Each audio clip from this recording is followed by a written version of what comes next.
This is the InnovaBuzz podcast, helping smart businesses be even more innovative.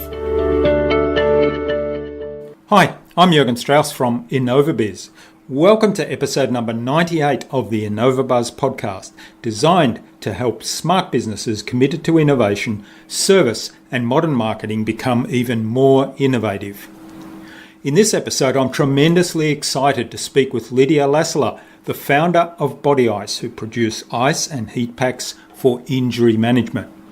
In addition to being a business owner, a mother of 2 young boys, a wife, a motivational speaker, Lydia is also a champion aerial freestyle skier who is currently in full training to compete at the 2018 Winter Olympics in Pyeongchang, Korea, her 5th Olympic campaign.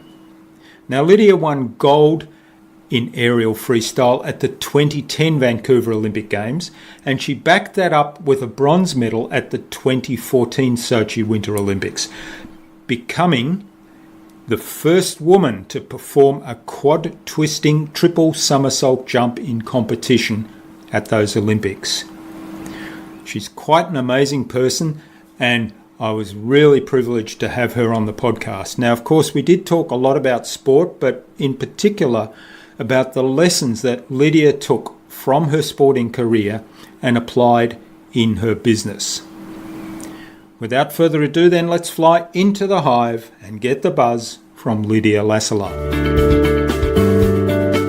Hi, I'm Jürgen Strauss from InnovaBuzz, and I'm really excited to have with me today on this episode of the InnovaBuzz podcast, all the way from Lorne on the beautiful Great Ocean Road in Victoria, Lydia Lassila, who's the founder and CEO of BodyICE, who produce ice and heat packs for injury management. So welcome to the InnovaBuzz podcast, Lydia. It's a great privilege. Thank you very much. Thanks for having me. Guest. Now, for anyone that's even remotely interested in sport, and particularly winter sport, they'll know that Lydia is a champion aerial freestyle skier. She's a 4-time Winter Olympian. She's won the gold medal in aerial freestyle at the 2010 Vancouver Olympic Games and achieved bronze at the 2014 Sochi Games. Now, in those particular games, you became the first woman to perform, and I'll see if I get this right, a quad-twisting triple somersault jump in competition. Is that right? Yeah, that was pretty good. That was amazing, actually. Well done. Yeah, so Correct. Now that you'd landed that jump for the first time on snow only days before, and that was the first time a woman's ever landed it. Which is, and attempted it, really. So that was... even attempted, yeah. Big milestone. Now, in addition to running your business and raising your family, Lydia is also currently in full training to compete at the 2018 Winter Olympics in Pyeongchang. So she's a very busy lady. She's also written a book titled The Will to Fly, which outlines her journey to date. And that book is going to be released the film of that book is going to be released in DVD form in December. Some people might have been lucky enough to see it as it did the rounds. Unfortunately, I've only read the book, but I'm looking forward to that DVD. So, Lydia, I know that from a very young age you wanted to be an Olympic champion, and you basically kept that passion burning all through until you achieved the goal. So I'm kind of intrigued as, what prompted that goal? I think I just fell in love with the Olympic movement at a young age, and I was about 6 when I first remember seeing my first Olympic Games, and it was the Seoul 1988 Olympics, and I'm just really mesmerised by, the different sports and the athletes, and I think that whole notion of just being able to compete on an international stage, but also, with the best of the best. So it just struck a chord early on, and I knew for certain that was something that I was meant to do. I was meant to be an athlete, and didn't really know in what sport as a 6-year-old, but the sport kind of seemed to find me, and I don't think it would have mattered what sport. I started in gymnastics and transferred later into aerial skiing, and even still the passion is, and the drive is to be able to get the best out of myself as an athlete and compete, against the best of the best in the world's most watched, international competition. So there's a lot of great things about being an athlete. We have some amazing opportunities, and I'm just really grateful for what I've had, and the good times and the bad times have shaped me and who I am, and being an athlete has really taught me a lot about myself. Yeah, it's fascinating, and I refer people to the book The Will to Fly, because you can learn a lot more about Lydia's whole journey and how she maintained that passion. I want to explore today with you about how that translates into the business that you've started, which is something that was born out of a need that you saw for yourself, right? Yeah, exactly. I had a bit of a string of bad luck with injury, and to top it off, I ended up blowing my knee out twice in a matter of 6 months at the Torino Winter Olympics in 2006. So I was having a bit of a difficult time with my body throughout that phase of life, and I had to ice a lot, as you do when you have acute injuries and also surgery, and I couldn't really find a product that would work for me. It would stay in place. It would, something that would stay cold enough and give me the level of compression that I wanted, and not leak and slip all over the place. Basically, something to replace the awful frozen peas or just a bag of ice that's you can't kind of adhere to your limbs. So I had a certain need, and I figured a lot of other people would as well, and wanted to kind of just fix a problem, really. I didn't really start out as, I didn't really start out to, I want to create a business. I just really needed to fulfill my own kind of need and fix a problem for myself. So with some time away from skis and, obviously through intense rehabilitation, I started designing and manufacturing a range of recovery ice packs that would fit on any limb and would stay secure, would stay cold enough, and stay in place. And within about 6 months I had BodyICE up and running, and my first client was my orthopaedic surgeon who bought 500 off me off the bat. So that was a great start, because I found my market, but also knew that the product was needed by a lot of other people as well. Yeah, that's a great story. And you found your market, and there's a lesson in that for all businesses is, if you find your ideal market, then it makes things so much easier, doesn't it? Oh, absolutely. Yeah, I had, envisioned that I'd be selling to kind of the weekend warriors and athletes and sporting clubs, and it ended up not being so much that. Well, these days it's a mixture of lots of different, markets, especially as we've expanded into a kids range and a women's range. But still our core market is, orthopaedic surgeons that are dealing with orthopaedic injuries on various people, not just athletes, but we've got elderly and children and everyone in between as well. Now, I'm interested too, because I heard you speak about fear actually on an interview you did on TV about jumping off the end of that ramp. And, obviously that's something that you need to deal with, and it was an interesting answer, but I'm kind of looking at what's the mindset behind dealing with fear, because in business, it's a different fear, but the feeling, I guess, is the same, and people often don't take action. Yeah, and I think, especially when we do have fear, we generate all kinds of emotions as well, and pictures in our head, and of things that might or might not happen, and kind of that whole notion of expecting or envisioning the worst.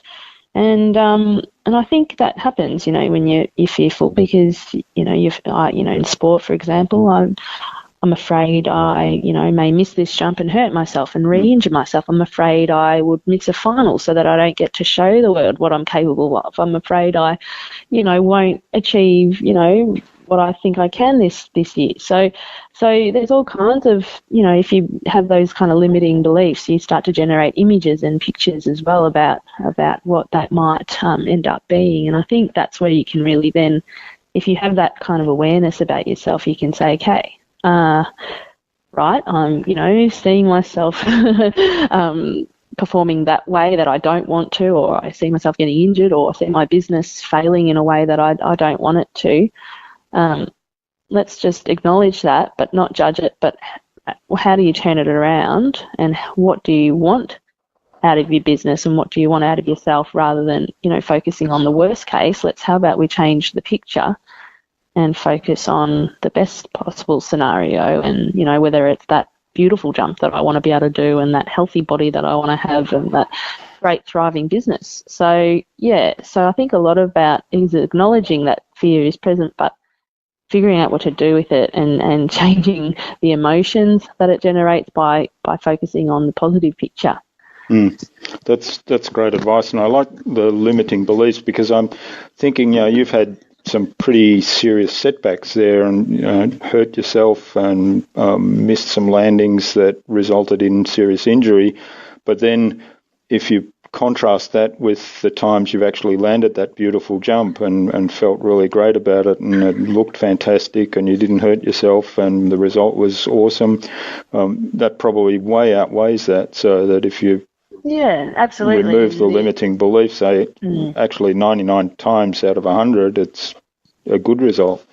Yeah, and you just start focusing on what you do want to happen, rather than maybe what's happened in the past, or some images that you've been conjuring up that actually haven't even happened, which is fear and uncertainty. So it really is about having that awareness, though, that is actually happening and going on, and then stopping the process and changing the picture to suit you, and focus on forward, projecting rather than backwards, I think is really important in anything, not just, obviously not just in sport, but with any kind of limiting belief that you've got about yourself.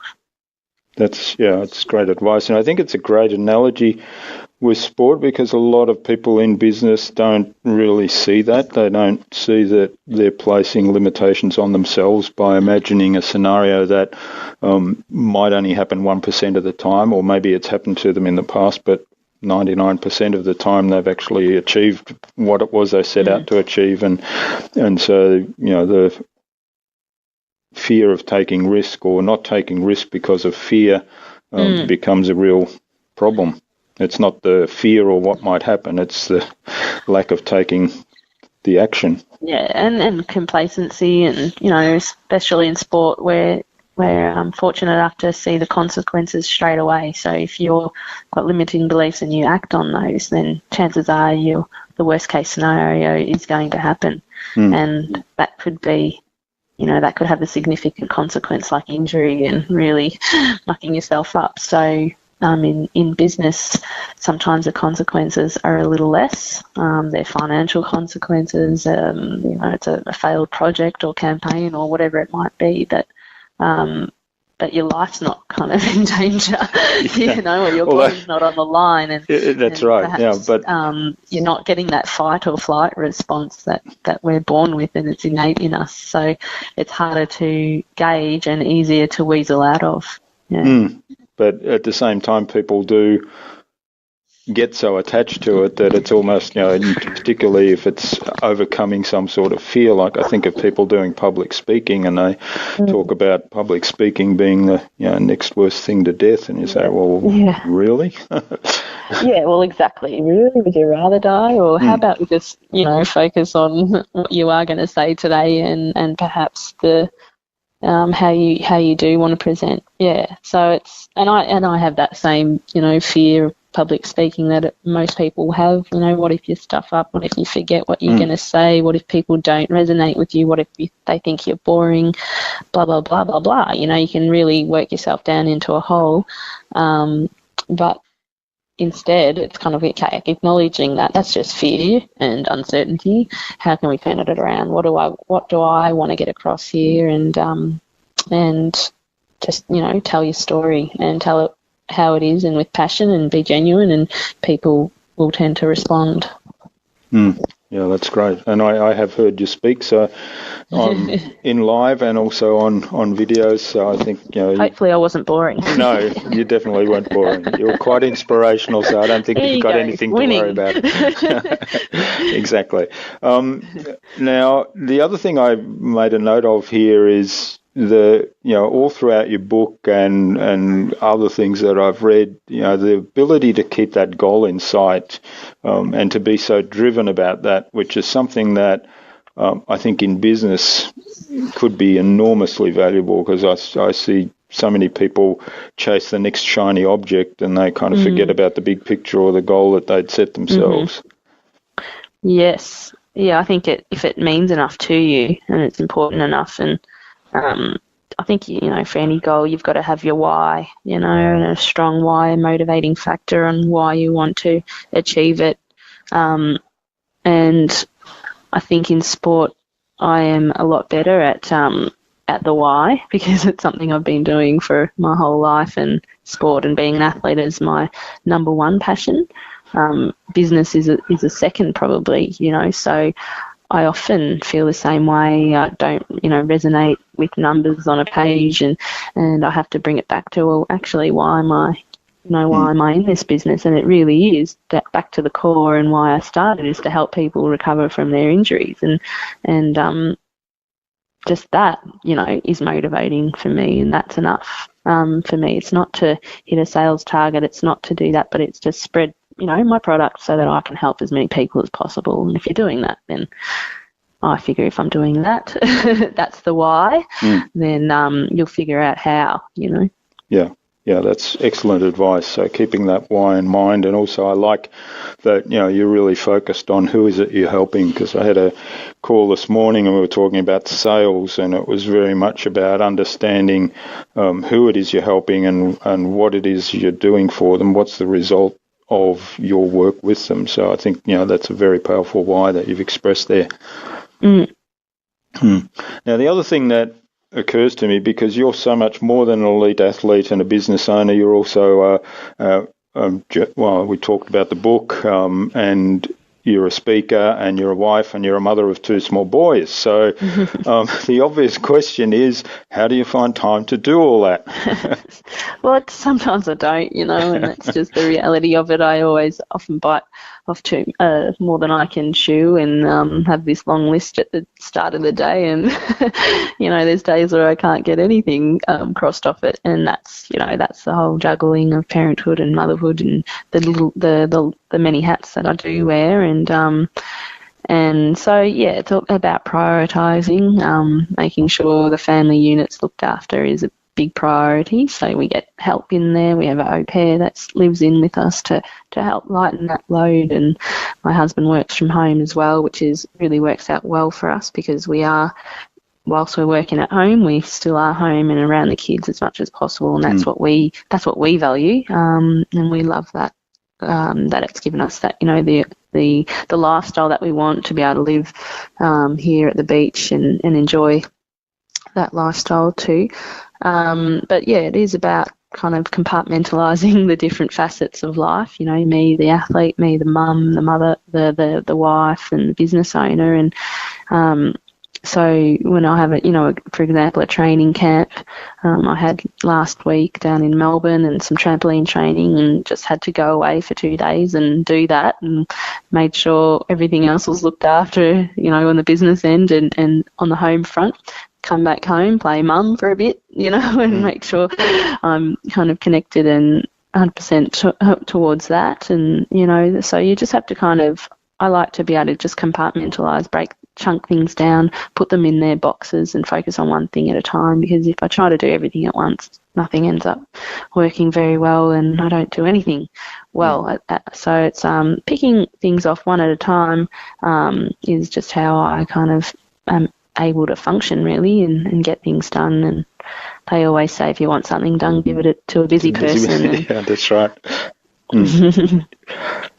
Yeah, well, my kids' piano teacher, when they were learning piano, they would, at a very young age, they would memorise these hugely long, complex piano concertos and be able to perform them. And I was always fascinated and thought, how the hell can you remember all that? And her advice was always, you treat it like pizza, one piece at a time. And so I remember that. So I think the compartmentalizing is great advice, and particularly, I mean, in two manners. So, I mean, a lot of people have a business and have a family and try to find the balance there. So that's a great strategy for doing that. But also in business, we have many different roles. So I think the compartmentalization strategy works really well there as well. Yeah, and just being able to segment things, break it down so that you can just do one thing at a time and try and do it well, so you don't have to redo it or find a different solution for it later. All right. Now, as I said at the beginning, you're in training for Sochi in March, I think it is, right? Oh, we've got South Korea. So Sochi was 2014. Oh, sorry. Pyeongchang. Yeah. So they're in February, mid-Feb. So in full swing at the moment. Yeah. And what's your objective there? Well, it's interesting. I'm, heading into my 5th Winter Olympics, and I think every Olympic experience has been quite different and coming in with a different set of goals. And I'm in a position where I wouldn't compete unless I knew I was still competitive. So I feel like I still am, which is great. But I'm also scaling back. I'm not doing, the quad twisting triple somersault that I did 4 years ago. I'm scaling back to double somersault, something a bit safer. A bit more consistent with as I kind of wean myself out of sport. I think that's a really important part of the athlete cycle is, so much effort is putting into bringing athletes through and up and to their pinnacle, and I think it's just important to transition out and find a kind of a way to do that. So that's kind of where I'm at the moment. It'll be my final Olympics, and hoping for, really solid result back and drawing on a lot of past experiences. I haven't been training as much as I would have in the past, which has been interesting, just doing a lot less there and probably more focus on business. But now, as I approach into the winter season, probably putting the business on the back burner and get a solid team in place to make sure things are done when I'm away, and focusing more on the athlete mode as February approaches. So, hoping for a top 3 result is definitely realistic, and that's what I'll be aiming for sure. Yeah, and for those people that haven't yet read the book, I mean, there's a really fascinating account there of the Sochi Olympics when you were the defending champion and you weren't satisfied with just going out and doing a safe jump to perhaps secure a gold medal. You were really pushing the boundaries, so you always wanted to push yourself to do more and be better than what anybody else was, so not just do enough. I'm glad I did that, otherwise I probably would have regretted. I would have regretted it for sure. So everything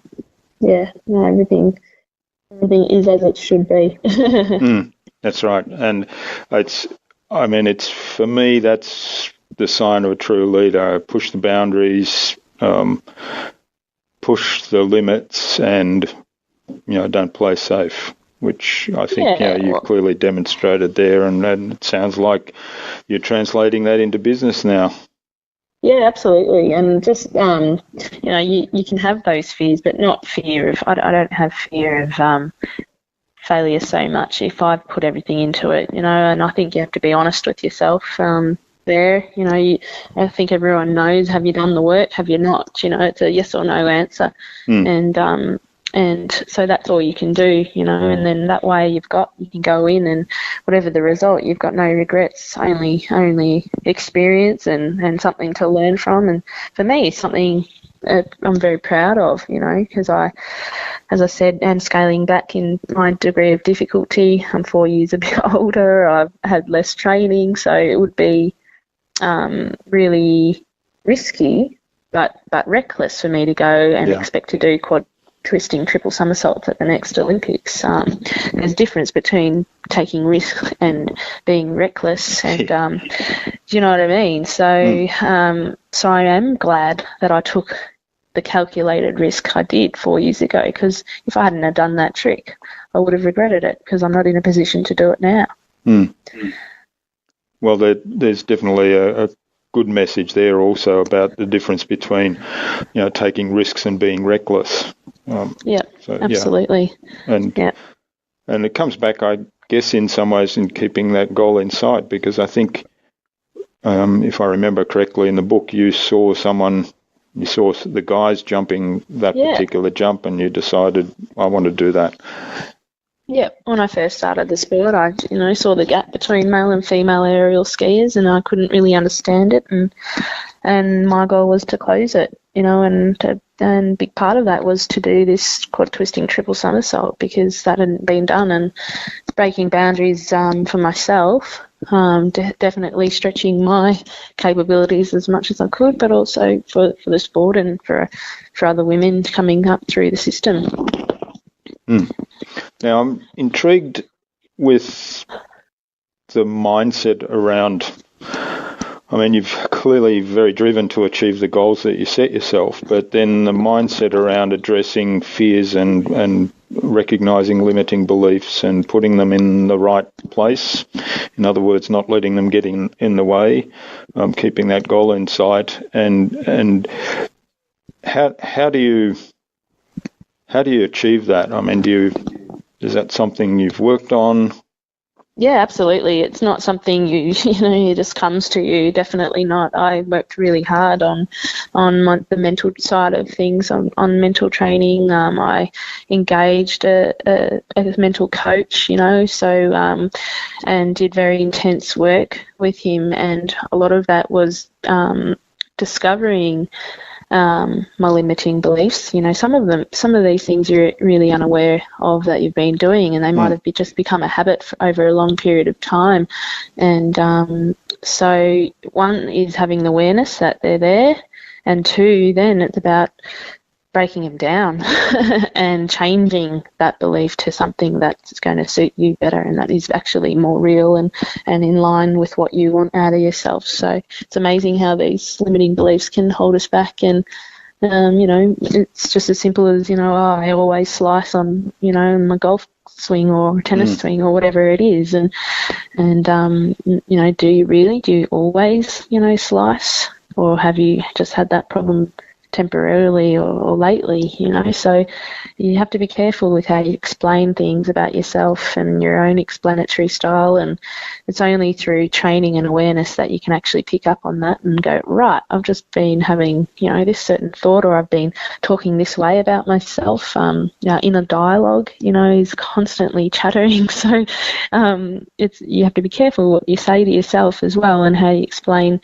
certain situations to yourself, because that then dictates how you respond and then how your next behaviour. So it takes really a lot of training, and I would say in my sport, and I've discovered over the years how important obviously the mental aspect is to being an athlete, but also a person, because your thoughts precede all your behaviours, and which can turn then into routines and habits. So by breaking it down and starting with your thoughts and having that awareness of what you want to be thinking on a daily basis is really important, but it takes hard work, and a lot of people don't put as much work into their mental aspect of themselves until perhaps they have a problem, whereas I think that's quite wrong. Just as we train our body in the gym, or we go for a walk to feel those nice endorphins, we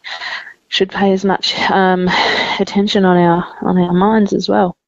That's great advice, and I like what you said, that it's not just about sport. You see some sports people or sporting teams that are down on form, and so they lack confidence, and it kind of is a spiral in that case. If they can't kind of get over that lack of confidence and the belief that we're out of form, or we can't do X, Y, Z, or we always slice our golf shot, then it kind of never really improves. So, but like you said, often the beliefs are deeper and you're not aware of them, and also it applies all across life. So I love what you said there, yeah. So you're working on that in the business as well? You're taking that analogy into the business? Yeah, in ways. I think, it's really important to have a really clear picture of where you want the business to go and what you want it to do. And I think it's still evolving for me as I transition out of, being an athlete to more of a business person. And I think once I finally retire from being the athlete, I can then actually start devising and creating sharper and clearer goals in business, and just in the same way as I do as in sport. So, and I have already, and it works. It's not rocket science. It really does work, and so then for me, it's about how do I then bring that to my team and get them on board them that way, and help them find that process as well. Which is really important if you're managing and employing a team of people to work for you on your business. You want them aligned with you as well. That's right, yeah, and inspiring them and painting the picture of your goals and helping them to be the best they can be. I think is some really good in business, right? Yeah, absolutely. And I'm sure you've got a lot of lessons from sport where you can do that. Yeah, all right. Just experience and finding out what has worked and what hasn't worked. Do you know what I mean? And and just using those experiences that's I've gained along the way. Okay, now I know you're on a schedule, so I think it's time we moved on to the Buzz, which is our innovation round. It's designed to help our audience, who are primarily innovators and leaders in their field, to with some tips from your experience. So I've got 5 questions that hopefully you'll give us some inspiration with. So what's the number one thing anyone needs to do to be more innovative? I think travel. And experiencing other cultures and products has been the best for me. I think, even with building a house and living in different houses all over the world, I've been able to bring that back to our own house and say, well, this works there and this is really clever, that, way of structurally building a certain piece of your home and what's more efficient. So I think get out there and explore and, if you don't have an innovative idea, I'm sure you'll find one along your travels. That's great advice, really, because, I've travelled quite a bit, and, you're right. You see things and oh, wow, why do they do it that way? Why don't we do that here? Why don't we do that here? Exactly, yeah. All right, so what's the best thing you've done to develop new ideas or new products? I think all of my products that I've developed for BodyICE have come out of a certain need that I've had for myself. So initially, BodyICE Recovery was the first range that I created, which came out of, the inability to find a suitable ice pack for my own, bung knee. So I'm like, well, let's try and create ones for all the joints of the body so that people can ice easily and efficiently. So that was one out of my own, adversity, being injured.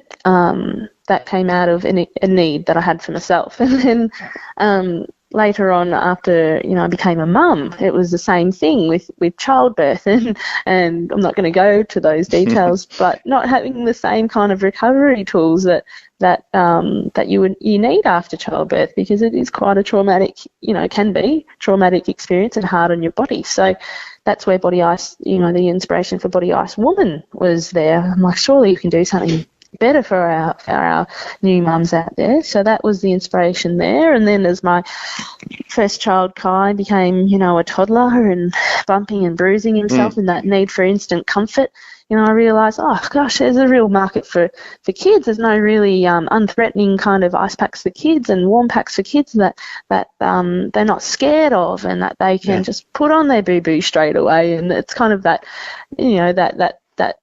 that Band-Aid effect, something to help them. And it's true, with our kids range, it has had that instant kind of comfort. Our kids run to the freezer and get the ice pack out and they sit there and so it's kind of, all these little experiences along the way have really shaped, the next product in the BodyICE range. So, and I think, again, travel and has been inspiration towards, other products. And my husband runs an IT company and he's from Finland. So, they've been very innovative in the digital marketing space for a long time. And it's about applying, to bringing some of those technologies here to Australia that we're not doing and applying them for our market. So, again, your own experiences, your own needs, I think are a really great way to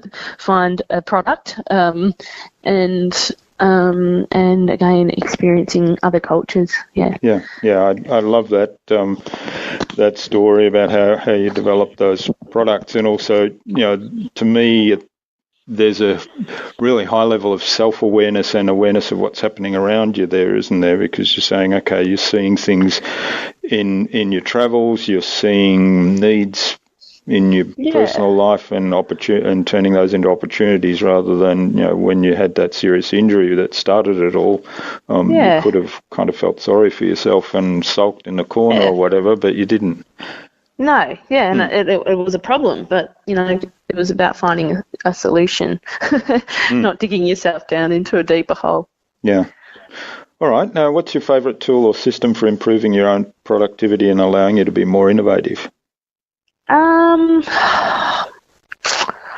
Probably favourite tool or system. I think just simplifying my processes has been, amazing, whether it's, over the last 10 years moving to different software and CRM tools and social media platform tools and measuring tools and reporting tools. I think finding the right one that fits your business so that you can just go to one place and get the analytics that you need really saves a lot of time. Even, reporting your financials, and whether it's you using Xero or MyOb or whatever it is, and being able to then analyse your numbers and use those the great software that's available today has just simplified and made processes more streamlined. So I think whether it's a shipping integration and things like that, and always looking for the next thing as well, the next new piece of software that can just help streamline your processes better. I think just always being on the lookout for those and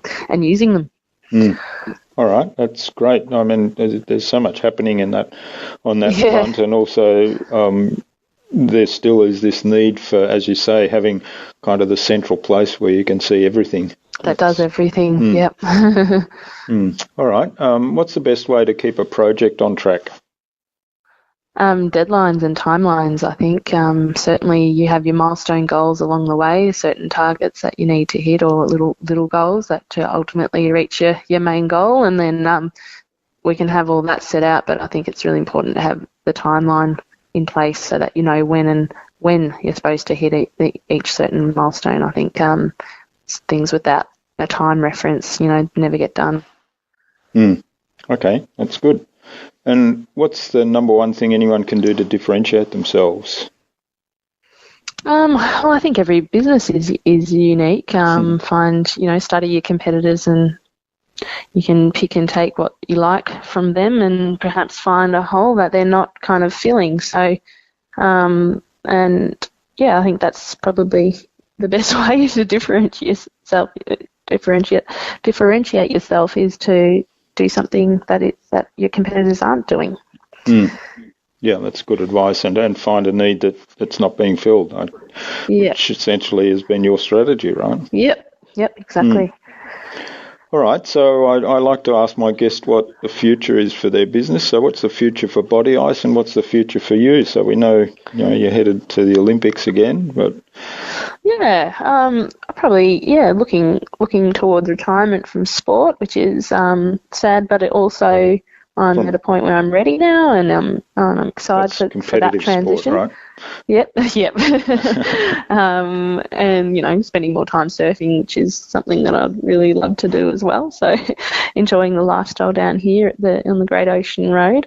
And for business, just keep taking BodyICE to new levels. I think the online space is a space that we can really expand in and generate more sales in, and on a global scale as well. Just having a scalable business that you can take to different markets and test them there and see if we can make them work, I think is our next step. Well, you've got good IT support, I take it. So, yep. and it's amazing what you can do these days, isn't it, with the internet? Yep. And just figuring out, logistics and of things and distributors in other countries, and so I think there's lots to be done. There always is, and it's just a matter of ticking one box off at a time. I think not trying to do everything at once and see how we go. And of course, we did mention at the beginning, but your film, The Will to Fly, the documentary, is coming out on DVD in December, right? Yeah, December 1 on DVD and iTunes release. It's available for pre-orders now on the willtoflyfilm.com. So that had a theatrical release, a cinema release in 2016, and now we're heading towards DVD leading into the next Winter Olympics, which is great. So it'll be a nice Christmas gift for all our listeners. So yes. Do yourself a favour and get that, because it should be great. Judging by the book, and you can also see some trailers of it on YouTube. Yep, absolutely.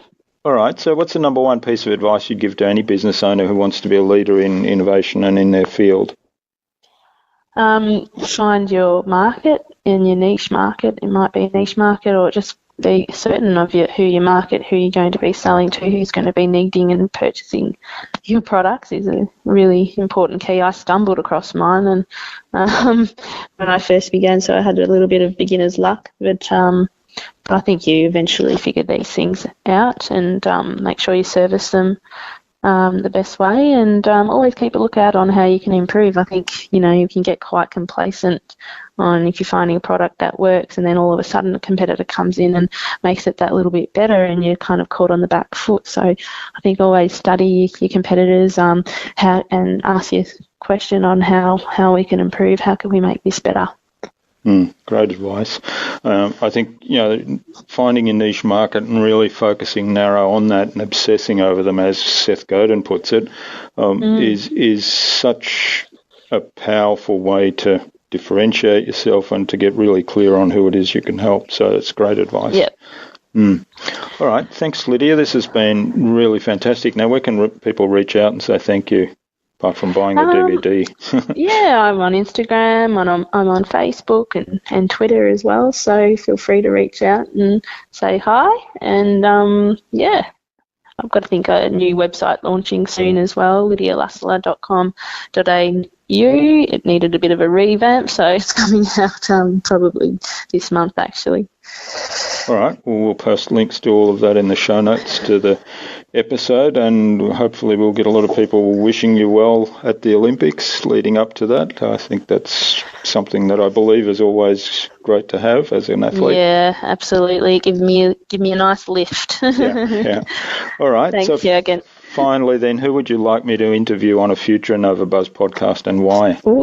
I think I'd be interested to hear Michael Klim's story on milk. He's had also an athlete that retired from sport and went straight into developing his own business and a very successful one at that. So I think he'd be a great candidate. All right. Well, maybe you can give us an introduction. So, Michael, if you're listening, we'll come and get you courtesy of Lydia. Yep. All right. Thanks so much for sharing your time and your insights with us today, Lydia. I've really enjoyed this, and we did have a few technical glitches to start with, mainly of my doing and PowerCore, the local power company, but we managed Things to get out of our control. Yeah, we managed to get there. We managed to make it happen. Didn't allow that to limit us. This has been fabulous, as I say. I was really inspired by your story in The Will to Fly, and I definitely encourage people to read the book, watch the DVD when it comes out. I wish you all the best for the future and for BodyICE, and of course for the 2018 Winter Olympics in Pyeongchang, and let's keep in touch. Thank you very much, Jürgen. Thank you. It's been great to chat. Thanks. I hope you enjoyed hearing from Lydia as much as I enjoyed this interview. She's a very inspiring lady and shared some really valuable information with us. All those ideas and tips that Lydia spoke about can be found at innovabiz.com.au/bodyice. That is BODYICE. All lowercase, all one word, innovabiz.com.au/bodyice. You'll also find contact information for getting in touch with Lydia there, as well as information to purchase the book and the DVD of the film The Will to Fly.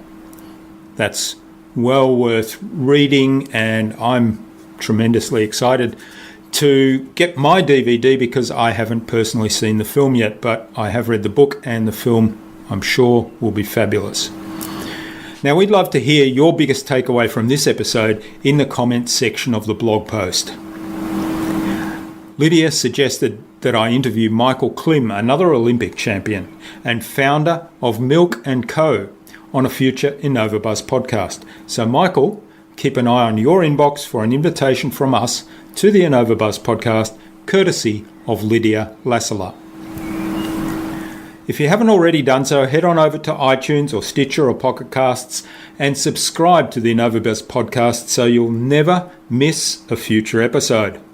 If you haven't left us a review yet, get onto it. Seriously, we always welcome feedback and reviews. Let us know how we're doing. If there's anything you'd like us to cover or questions you want answered on a future InnovaBuzz podcast or guests you'd like us to interview, please send those ideas to us. Until next time, I'm Jürgen Strauss from InnovaBiz. Remember to be awesome and keep innovating.